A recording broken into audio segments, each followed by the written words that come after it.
Welcome to Real Leadership, the podcast that cuts through the noise to focus on leaders who make, move, and process things in the real economy. Together, we'll discover the strategies and hard-earned lessons from pragmatic, gutsy leaders who operate in a world that is more steak than it is sizzle. Right here, we dive into their stories, challenges, and triumphs to go beneath the surface to the very heart of leadership in the real economy. I'm your host, Jim Weaver, Chief Operating Officer of the Ōnin Group, where we believe that real leadership does indeed matter. Let's go.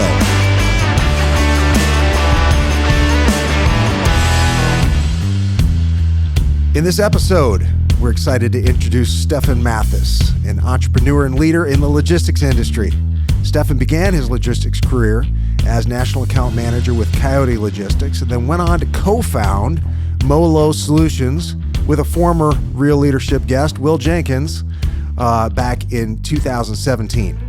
Over 6 years, Molo grew from nothing to becoming a billion-dollar force in the industry.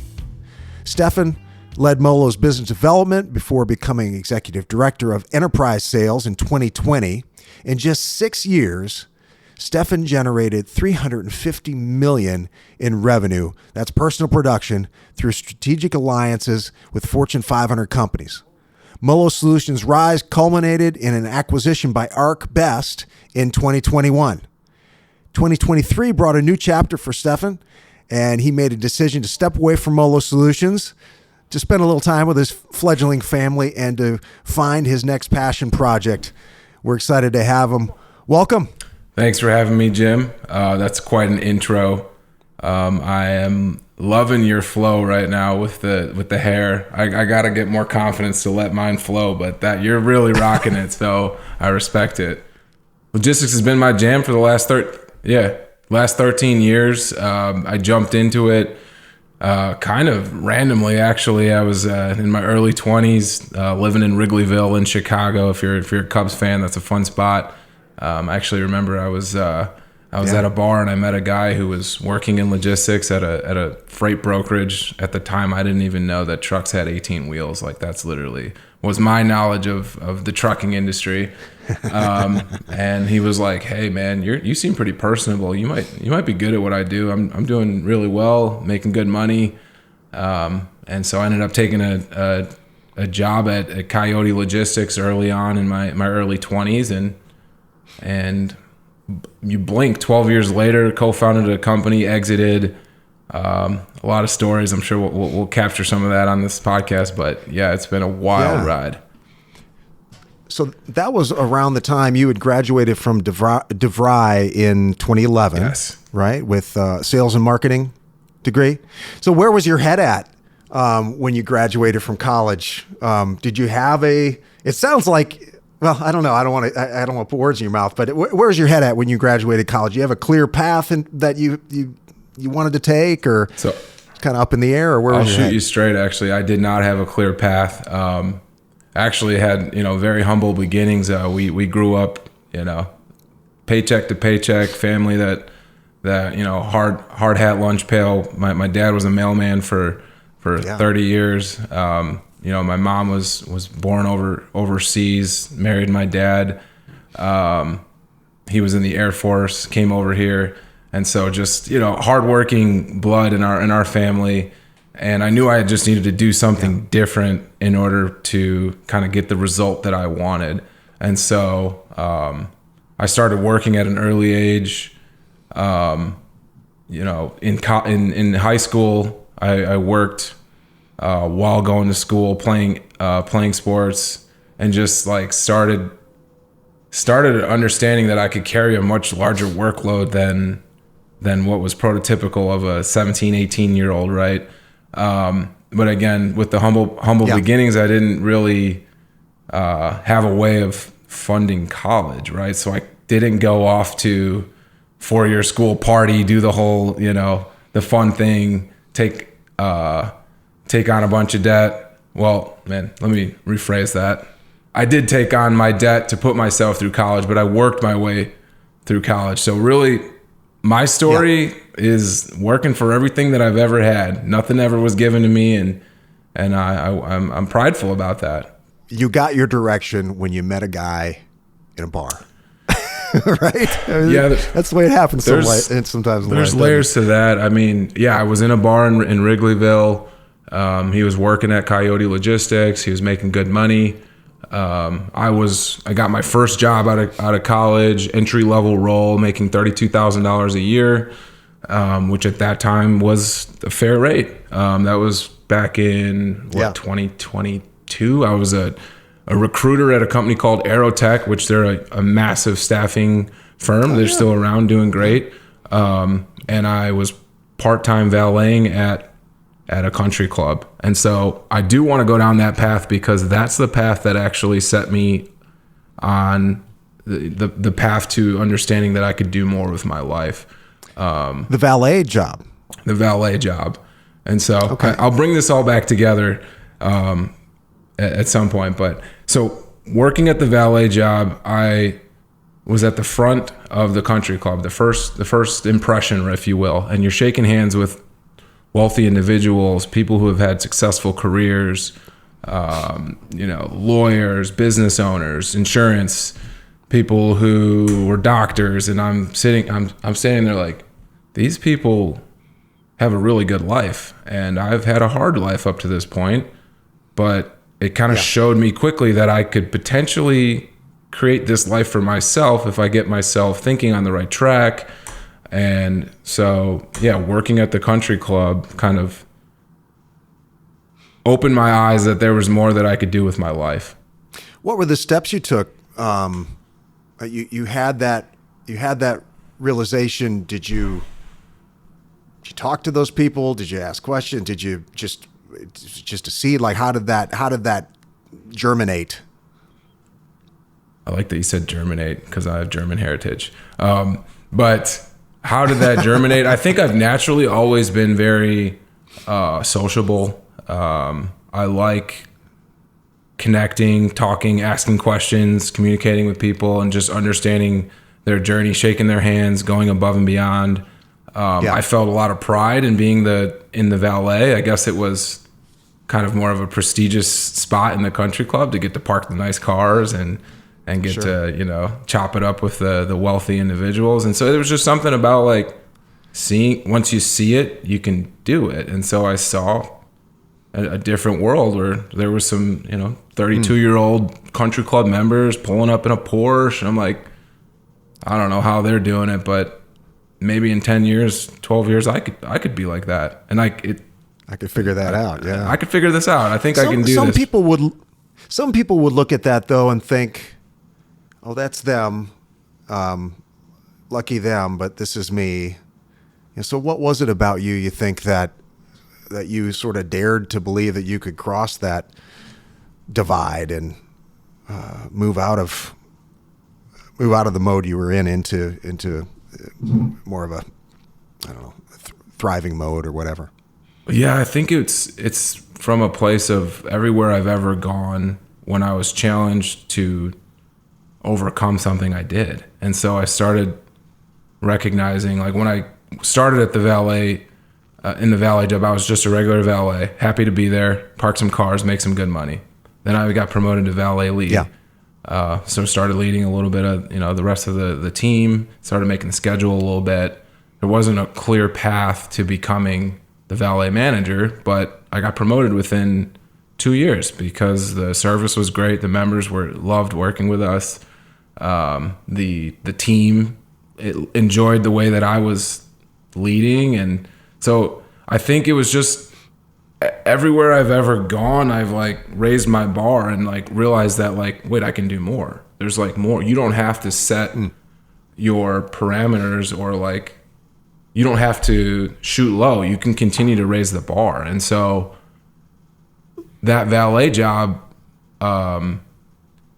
there's something about the speed at which you have to move to take care of, hundreds of cars a day. You got to kind of be a pep in your step and be able to socialize and be able to manage all that. There's some pressure there.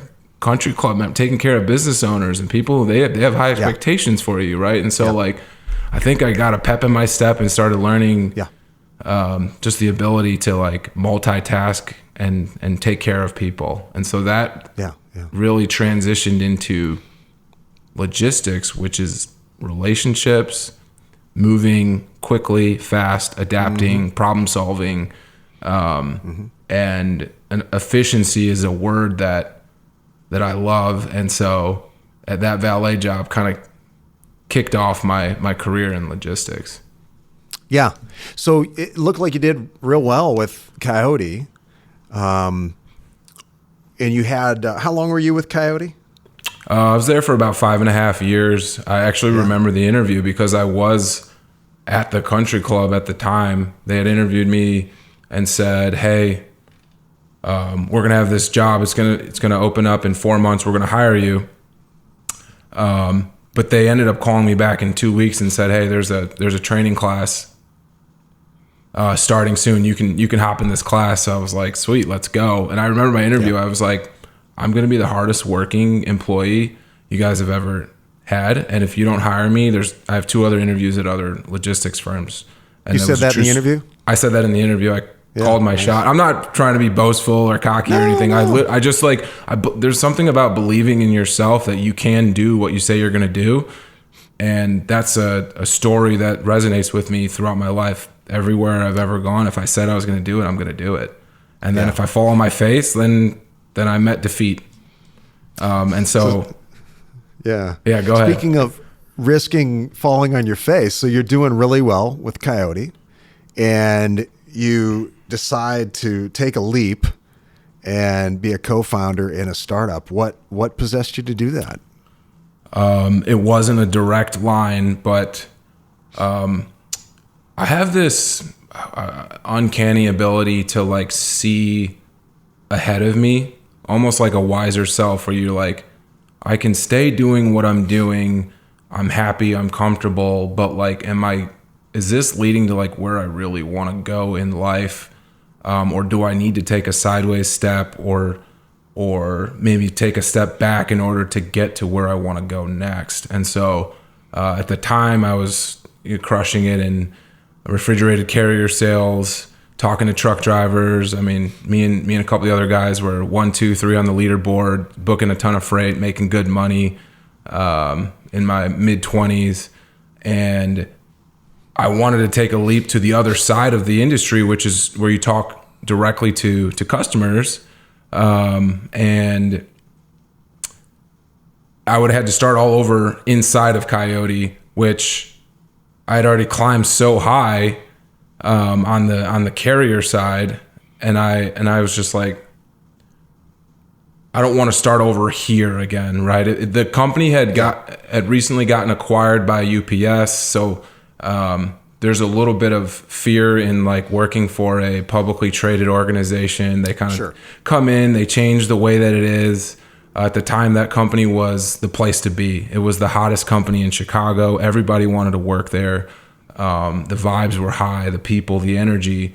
And when the acquisition took place, I saw a little bit early the writings on the wall that like there was going to be some change coming, and rather than stick it out and see what was going to happen, I had gotten a message on LinkedIn from a still friend today who had worked at another company, and she was like, "Hey, like, I think you do really well. Why don't you come work for me?"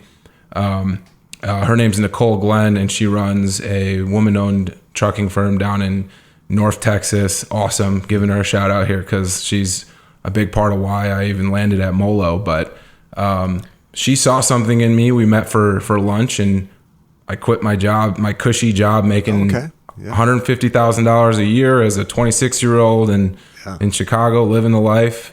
And she was like, "We're going to build this company." So I took a leap on a startup, and me and her were going. It was called Precision Freight at the time, and we were building that. And then because I was outside the walls of Coyote, because I jumped, that's how I got the opportunity to work at Molo. Andrew Silver, his father is Jeff Silver, who originally co-founded Coyote. He's kind of a legend in the industry. if you will, got almost like godfather of the freight brokerage. Yeah. Him and a few others of, pioneers of the industry, if you will. And Andrew also worked at Coyote at the same time that I did. And he hit me up maybe 6 months, a year after I had left, and was like, hey, I want to start my own brokerage, and you're on the outside already. I think you'd be a good fit. And so that's how I got this opportunity. But like, I think everything happens for a reason, right? Like the stars start aligning, you jump, you take a leap of faith. You don't know if it's going to work out or not. And then sure enough, an opportunity comes and presents itself. I think even if you ask Andrew today, like me and him used to butt heads at Coyote. We had like this rivalry inside of it. And I even asked him like, why me, And he was like, because I respected you, because you did a really good job. And like, I could tell that you would be a good fit for grinding and working at a company, at a startup. And so that's how that opportunity came about. And July 5th, 2017, day after 4th of July, we started Molo. And his proposition to you was come co-found this thing with me. It was you and Andrew and then Will Jenkins, who we've had on as well originally, right? Yeah, and Matt Vogrich. Disclaimer: it was Andrew's idea. He wanted to build a brokerage. His best friend was Matt Vogrich. They had grew up in Lake Forest together, went to Michigan together. It was their idea to start Molo. Will and I were kind of the hired logistics hats, if you will, that knew the game and knew how to really take care of customers. Andrew had to sit out a non-compete for a year or so. Yeah. It was Matt who was our president, and Will and I were the early stage founders, co-founders, like running around and getting it and launching a company. So understanding your labor market is crucial for successful recruitment. Ōnin Staffing's Recruitment Strategy Guide provides insights specific to your geographic location and the positions you're hiring for. Our Recruitment Strategy Guide delivers a clear snapshot of your labor market and actionable intel to tackle market-specific challenges. With Ōnin's expertise, we help you navigate and win in your competitive landscape. Empower your recruiting process with the insights you need. Learn more about Ōnin's Recruitment Strategy Guide at oninstaffing.com/strategy. How did your role develop? What did you do practically for Molo? It's a startup, so you got to do a little of everything, but what did you kind of settle into as your contribution to growing the organization? Yeah, so good question there. My background was heavily on building relationships with trucking companies. If you're not familiar with the industry, we're talking about a freight brokerage. So there's trucking companies on one side, and then there's companies like a Pepsi or a Coca-Cola who needs to move the freight, and we are the middleman. So my job was to talk to carriers, build relationships with them, and then sell them the freight that we bid out from the customers. So that's what I did for my first 6 years at Coyote. That's what I was actually hired to do at Molo, was to help build out the carrier team early on. And when we're all early stages, right? Everyone's wearing a ton of hats. It's difficult. There's too many cooks in the kitchen, right? After a while, like you start wanting to do this, you want to do that, you want to do that. Well, nobody was really owning sales, like, which is kind of the most important part of a company, like growing. And at my previous startup that I was at, I had a few customers because I dabbled with it in just, I had like one or two industry contacts. So early on, we kind of had a meeting of the minds, and even Will tell you this. Will Jenkins had a background in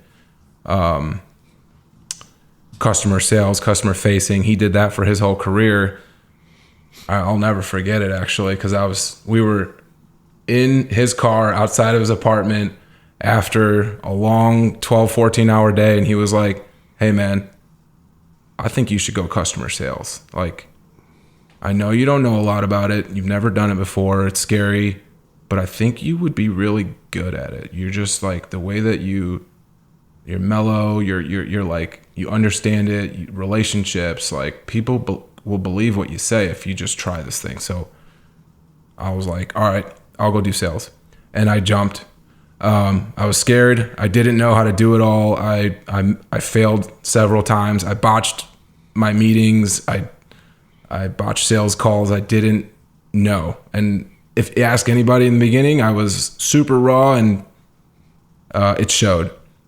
But over time, when you work on something, you start to get a little bit of confidence. You start to understand your cadence. Your personality starts to come out. And there was I remember a time when I was even trying to mimic others, right? Like, oh, he said that, like I could say that thing and sound really cool. Mm-hmm. And then I would say it and I would botch it and I'd sound like an idiot. And I'm like, you know what, dude, you just got to be yourself. Like, people will respect you just being goofy or whatever it is that you can find a commonality with somebody, right? And so once my personality just started coming out and I got to be my jovial self, my natural voice, joking, leading them to where I want them to go, it started becoming like super natural. And I hit a groove in sales. Why do you think your customers bought from you and Molo, as opposed to your competition? Because it's a very price competitive business, right? Yeah, so it's a super commoditized industry. I mean, today there's 28,000 brokerages.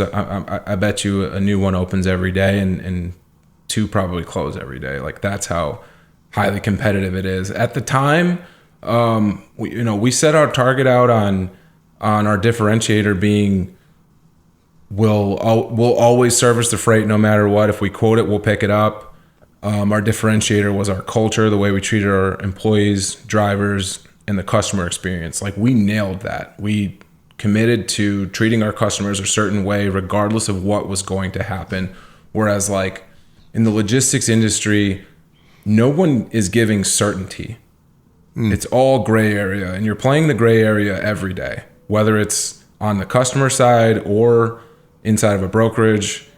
The market, hurricanes, tornadoes, whatever it is that's coming your way, the way that you handle adversity or the unknowns is what actually matters to customers, because they want to know that, like, I don't care what's going on. Like, you said you do this thing and do this thing. And so we got really good at just doing the thing that we said we would do, which, like, it sounds crazy, like, that you're going to commit to doing something and that's what made you grow. But, like, if you looked at the list of the top 20 companies in our industry, they haven't changed in probably like 10 years. And it's just because they just keep doing the right things over and over and over and over and over and over and over again. And so that's what we did. And then when the pandemic happened, right, like, the world turned upside down, and companies with lesser values or maybe not as much grit and tenacity to stick to their morals, they gave their freight back to the customers. They asked for rate increases. They stopped servicing, or they were rejecting the loads. Where, Andrew did a really good job of this. He said, we're going to stick to our commitments. And so for 1 year during the pandemic, 2020, It was a very challenging year, I'll say that, because we had to service freight when rates went sky high. We were bleeding cash, losing money. But what it did was it showed customers, like, that the loyalty was there, and that, like, our word is our bond, right? Like, we're not going to waver on our commitment that we gave you. So by the end of the year, it was, I want to say November or something, customers started coming to us and being like, how come you guys haven't changed your rates yet? Like, you're the last ones we've talked to about adversity. You just keep showing up. Wow. And we were getting award after award from shippers to the point where it was like word of mouth. Our company doubled because of the pandemic. No kidding. And I looked at that and like zooming out of the situation, it's like, if I was going to build a company and it was a historic year of a pandemic where everyone's desk is on fire every single day, and I wanted them to remember me, maybe I just take 1 year and the hardest year ever and come through. And by doing that, it was like you could literally ask for anything after that. Yeah. And so we started getting referrals. You'd call customers and tell them the stories, and it resonated. Yeah. They were like, yeah, like our carrier, none of our carriers did that. And so wow. I think I'd have to fact check. Don't quote me here. I want to say we went from like 278 million to like 580 million the next year. Wow. Because like of the way that we supported and showed up for our customers. Yeah. I know it was 100% growth. Those numbers aren't perfect because like that's like 3 years ago, but I do know we doubled, and the pandemic was a big part of that. The road less traveled, right?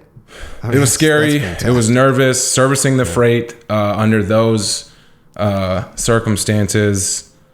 Wasn't easy, but it was definitely a worthwhile decision.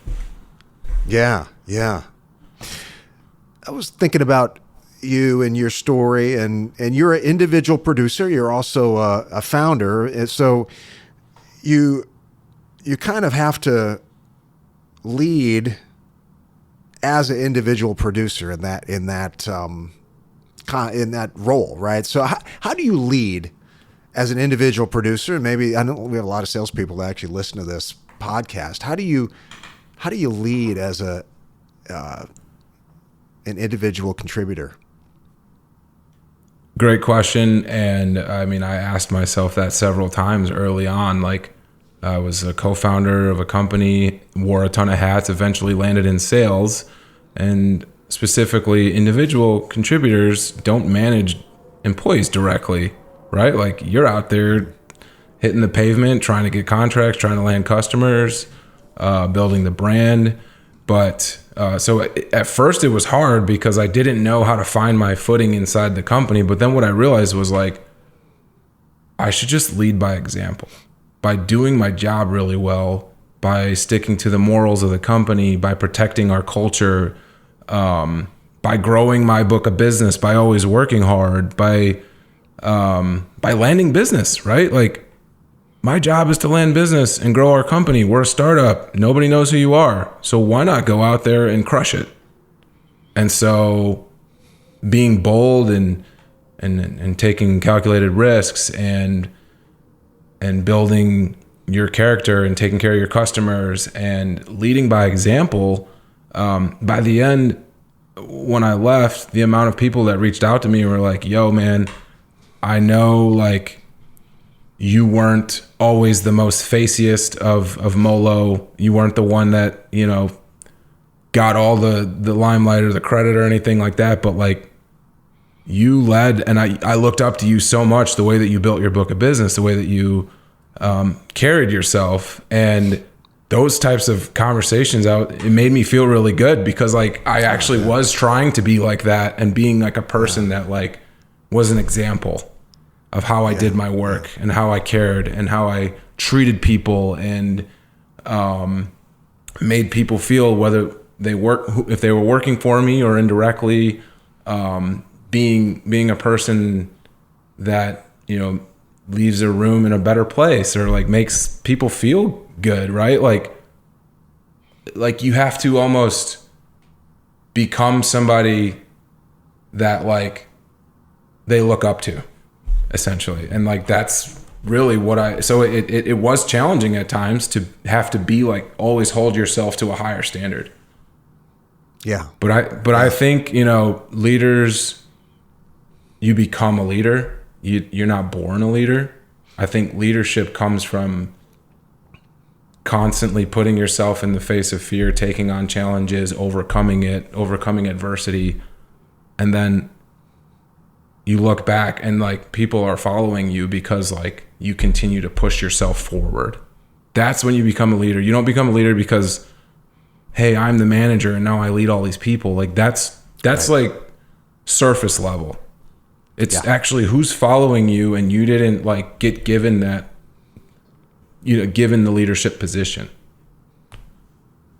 Yeah. And so by the end, I had close to 200 indirect reports at one way or another that were touching the freight that I was moving, whether they were in tracking or account management or operations. I'm so thankful for them, because without all the people that we had, like I wouldn't have had near as much success. But yeah, like I kind of was able to create a brand of like, I care about my people who work for me. I do a really good job for my customers. And I think that leadership indirectly affected the way that the people worked for my accounts, because they were like, well, we don't want to mess up for him. He's like doing a great job. He's one of our founders. Like, and so I think just leading from a place of like not taking for granted the fact that you are a co-founder of a company and you're in sales, but so like you kind of have to hold yourself to a higher standard at all times. Recruiting top talent is tough. Ōnin Staffing focuses on people, offering exceptional benefits to attract and retain dedicated workers. Partner with us for flexible, data-driven solutions. Visit ōninstaffing.com to learn more. Over a 10 or 12 year span, you managed to cross the Rubicon. You were in that valet job at the country club. You saw what was possible, and you crossed over, and you were able to earn yourself a big payday at a young age. How has that changed you, or shaped your perspective on things, your perspective on your career, on how you're spending your time, those types of things? How has achieving that shaped you? I think it's made me realize of what I'm capable of, and that the goals that I set for myself, I can dream bigger, and know that like my track record of coming through and delivering. If you've seen my, I guess, tagline that says delivered, right? Because everywhere I've gone, I've delivered. So it makes me feel like I can do hard things. And if I put myself in uncomfortable positions and I'm scared and I'm fearful and I don't know, I'm going to be okay, because it's always been okay. And so now I think differently about opportunities. I think about it like, it's not so much like hiring for who you are today, but it's about who you can become. And so when Molo started, I was a carrier sales rep who had a good track record of taking care of carriers. And by the end, some say I built the biggest book of business ever from an individual contributor. Yeah. How did I do that? It's because I learned and I grew over time. And so having gone through that, now I'm like outside the walls. I've been 3 months removed, and I'm like, what else can I set my mind to accomplish if it's something that I really want to go after? And so now I start dreaming a little bigger. And actually, like this just came to mind. You mentioned the country club. I ran into one of the members who was at the time 35 years old. His name's Mike Demchenko, in the Detroit airport about 4 months ago. Just randomly, I was visiting a customer, and we chopped it up for about an hour, had a drink, had a slice of pizza, and I told him, I was like, I don't know if you know this, man, but like when you were pulling up with your car at the country club and I was valeting it, I looked at you as a role model. I was like, who is this person that's got a cool life? Like, he's selling insurance. Like, I didn't know that I could do anything that great with my life. And so I saw you, and it made me realize that I can do more. And I told him that in the airport, and he was like, man, that's really cool. And I think he's a high up executive at an insurance company, has a family and all of that. But it was just a cool circle. Like, man, I started out as a valet, parking this guy's car, and I'm running this gauntlet of like logistics life, co-founded a company, and I run into the guy that like inspired me. So it was really cool. Yeah, that is cool. You mentioned, you just talked about how you're thinking bigger, dreaming bigger. What's next, do you think? What are some ideas? You've got some options that most people don't have. I would imagine, I mean, it'd be almost hard to pare it all down. You have so many options at this point. I don't know, where's your head at with that? I think differently now than I did when we started Molo. Like then my mind was, I want to do something to build for my future family, right? Like it was just me. I had a dog.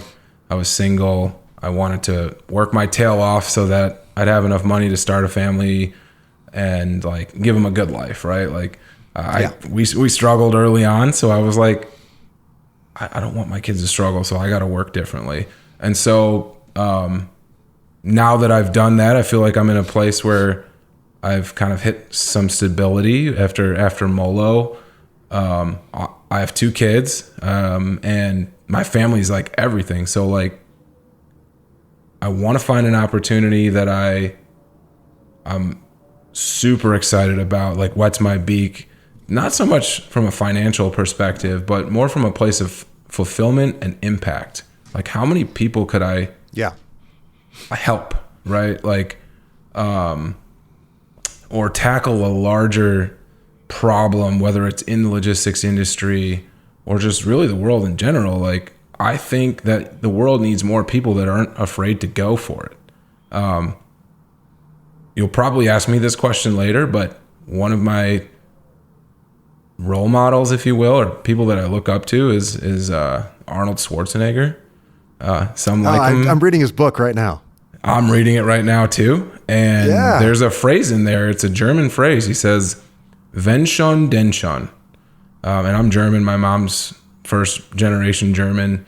And it means if you're going to do it, do it. And there's just something about that like, it resonated with me when I read it, because that's kind of how I was growing, like everywhere I've ever gone. You asked me to do this thing, I'm going to do this thing. And so when you become that type of person, it's like, well, then why would I set my dreams on like maybe, and I'm just speaking from my own personal right now, why would I set my dreams low? I should shoot much higher for impact, for just think bigger and challenging myself to be around, maybe be in a room with other people who have accomplished a lot and like putting our heads together to solve a bigger issue, starting a company from the ground up. Molo taught me that like I'm capable of more. And so now I'm this like person on the sidelines that's like, well, like what's my next mountain that I need to climb? Yeah. And that's where I'm at right now. But I don't think you learn how to just think big by like saying like, as an 18-year-old, I'm going to change the world. Like, no, you kind of have to prove it to yourself that like you are someone that will follow through on what you want, right? You need to set a goal, accomplish it, and be like, whoa, that wasn't as hard as I thought it was. Let me set another one, and then another one. And then eventually you become a person that like believes that you will do what you say you will. And then over time, like you want to set your goals higher. What is that Stephen Covey? I think it's Stephen Covey, the illustration. He's got 2 circles, a big one, and then a smaller one in the middle. And the small one in the middle is what you can control, what you can control. That, and as you focus on that and develop that, it grows in your sphere of influence. So that's how you change the world. You got to grow that center by doing exactly what you said, by delivering, you know? Yeah, I just think that your confidence in yourself and your belief that you can do it, and it grows over time. The harder, more challenging things that you go after in life, the easier it becomes to see what the right path is to take, right? And so I'm at a position right now, I'm a free agent. I can't work directly in the logistics space. I have a non-compete, so I won't be starting a brokerage anytime soon or helping you move your freight, but I'm in a place where I'm thinking like, what's my next like challenge that I want to take on? It's kind of like the Arnold Schwarzenegger mindset, where like he just went for it in every room, and he didn't have a backup plan. And he said, I'm doing this thing. And like, the dude has done, I mean, maybe some questionable character things somewhere here or there. If you like him, don't like him, whatever. But like, from a fearless leader perspective, the guy has like, he won, what was it, Mr. Olympia several times. Terminator, was an actor. They told him he couldn't do it. He was a millionaire before he started acting from real estate investment. Yeah, and then he goes on acting. Remarkable. I think he was still to this day one of the highest ticketing movies ever. Yeah. And then he went on and then he was governor. He just said, I'm going to be the governor. And then people like that, kind of the Trump approach of like, I'm not your typical politician, but that's why you should hire me, or vote for me. And I think I resonate with that. It's just like, I'm going to go for it. And if you want to hire me because my track record says that I'm good at it, like, there's going to be all these other things that I learned that like, you're going to get way more value out of me because now I have even more tools that I learned in your adventure or problem you wanted me to solve. So like, that's like what whets my beak and gets me excited. I have another 5-year sprint in front of me right here before my kids get into T-ball stages. And like, that's I've always dreamed of being the head coach of my little league team, my kids' little league team. That's like, I don't want to miss a game. My dad and mom, unfortunately, had to miss games, right? They worked 2 jobs, humble beginnings. My life dream is to never miss a game. Awesome. What? Let's wrap with one more question. If you could go back to yourself in 2011 when you graduated from college, you were in that transitional point. What advice would you give your younger self? Oh man, try and fail as much as possible in your early 20s. That's your time to grow and adapt and figure out what you're good at, learn skills, have fun in your 20s. If you make mistakes, you can recover because you still have more time. Obviously, like in your 30s or 40s, you got to be a little more serious. If you're going to want a family, you need a little bit more stability in your life. But your 20s should be to put yourself in uncomfortable positions, learning, building your toolbox, right? That'll go with you through life. I think I was doing that indirectly, but not knowing that I was. But man, if I had the mindset of like, I'm going to do this because this is what I should be doing, like I would have been even more dangerous in my early 20s. But yeah, I think you got to fail more. I didn't fail enough. I actually succeeded in most of the things that I tried. So like, I want to get to the point where like, I'm trying things that are so hard that I'm failing, because that's how you learn and you grow the most. So that's the advice that I would give to anyone in their 20s. And then secondly, awesome. Nowadays, right, if you're 20 now, you need to be building a personal brand, right? You need to get yourself out there on the social media. That's the reality of where our world is going. It's attention. It's who you know, right? Networking with people, making relationships. You never know when you're going to need a card that's in your back pocket of someone. You never know when you're going to cross paths with someone from your past that shows up in your future. So building your personal brand and being a reputable, great person matters. When you're 20, when you're 40, when you're 60, like that sticks with you. And last thing on that, never burn a bridge.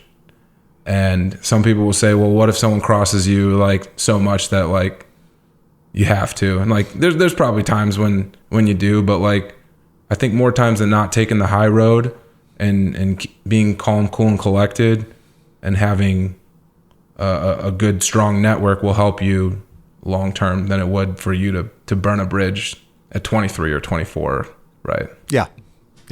Good. All right, let's leave it there. How can folks connect with you? Yeah, so I launched a website. It's stephanmathis.com. It's more of just a landing page right now that kind of talks about what I did at Molo, what's coming for the horizon for me, what kind of where I'm going, what I'm thinking. I have a Calendly link down there, and then my My email is on there, sm@stephanmathis.com. Right now, I'm honestly just connecting with like-minded individuals. Maybe it's an investor, or it's someone who was me, who needs some direction. I'm happy to take a call with someone who wants to figure out how to be a better sales rep or this or that. Like I like helping people. There's something about giving back after you've been successful. I think there's an Ed Milet quote. He says, "You're most qualified to help your former self," which is like so true, right? Like if you could coach Jim Weaver, if you could coach Jim Weaver of 20 years old, like what to do, what not to do, you could probably lead him faster to a place of happiness, right? And so I think about that all the time. Like my young self at 21, what would I teach myself having known what I known? And so like there's probably other people who I could help. And so I'm open to that as well. Great. Okay, well, we'll put that in the show notes, put those links in the show notes. And great story. Great to talk with you. We wish you the best. Until next time, keep it real.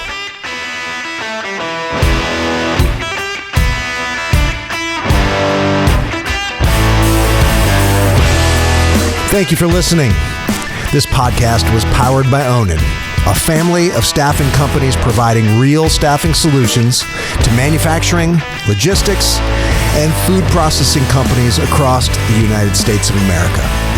To get in touch or learn more about partnering with an Ōnin Group company, visit us at www.oningroup.com. Thanks for tuning in. Until next time.